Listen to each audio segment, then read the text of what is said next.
What's up, guys? Welcome back to the Educated Barfly. Today we're going to be talking a little bit about rum. And more specifically, we're going to be talking about the rums that go well in a daiquiri. And those are pretty much every rum. The daiquiri is one of my absolute favorite cocktails. And the reason for this is that it's just a very forgiving template and very customizable. And the easiest way to customize it is to change out the rum. So today we're going to be talking about 5 of my favorite daiquiri rums. And these are all things that you should have in your home bar. So the first rum we're going to be talking about is Bacardi Superior. A lot of people talk smack on Bacardi, but with its sharp flavor profile, it makes for a nice, clean daiquiri. Alcoholic lime candy is how I would describe this daiquiri, and at about 14 bucks a bottle and basically global distribution, it's one you can always keep in stock. Bacardi used to be a Cuban rum, but following the revolution in 1959, they relocated to Puerto Rico, and although they are in Puerto Rico, they are still really indicative of the Cuban style, and the company has even said that they use the same processes to make the rum as they did in Cuba. Another one of my absolute favorites is Saison Pale. This is another light rum, but a little bit more complex than Bacardi. It's a 3-rum blend from Trinidad, Jamaica, and Barbados. It's a fruity rum with notes of vanilla, bruleed banana, and a bit of honey. There's a little funk, but it's not completely overwhelming like some Jamaican rums would be. And it just has a very nice tropical vibe and makes a very nice tropical style daiquiri. This is a little bit harder to find, but if you can get it, it's in the $15 to $20 range, which is like, when I first had it, I was like, poof.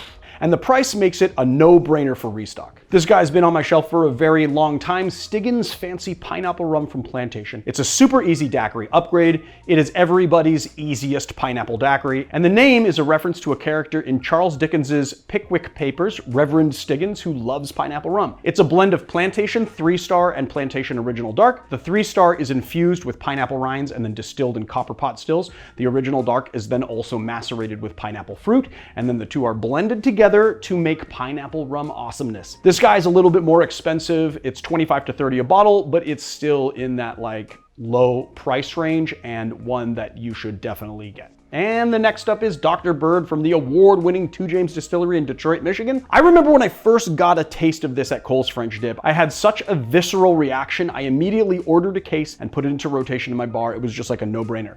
It is distilled at the Worthy Park Distillery in Jamaica and then shipped to Detroit, where it's aged and bottled and blended. It's a really hefty rum at about 100 proof. It has almost overwhelming tropical fruits and funk notes. It is not a rum for every single cocktail, and you got to be careful when you use it. But the kicker is that it's 23 bucks a bottle, and at that price it's a steal. So if you can find it, pick it up. And last but certainly not least, we have Appleton Estate Signature. This is as close to a like well bottle of rum as I have. It is one that I go back to again and again. It is Jamaican rum, and you know, honestly, no video would be complete without my favorite budget bottle. High quality, low price. This guy fits the bill. It comes in at about 20 to 30 bucks a bottle, and it's not a super funky Jamaican rum, but you will get all of those flavors that you're going to expect from Jamaican rum. It's very versatile, and I use it constantly, and it deserves a spot on your shelves, and that's all I gotta say about it. But not quite, actually, I got more to say about it. Appleton Estate was founded in 1749, which makes it the oldest sugar plantation and distillery in Jamaica. Its sugar fields cover 11,000 acres of the Nassau Valley in the St. Elizabeth Parish. It was then bought by J. Ray and Sons in 1919. Nowadays, Appleton Estate is distilled in bottles by J. Ray and Nephew and clocks in at 40% ABV. Appleton is a blend of 5 and 10-year-old rums. It is fantastic. Go get it and guzzle it down. All right, guys, there you have it. Some of my favorite bottles for making daiquiris. And Marius had just asked me kind of off camera why I picked 2 Jamaican rums.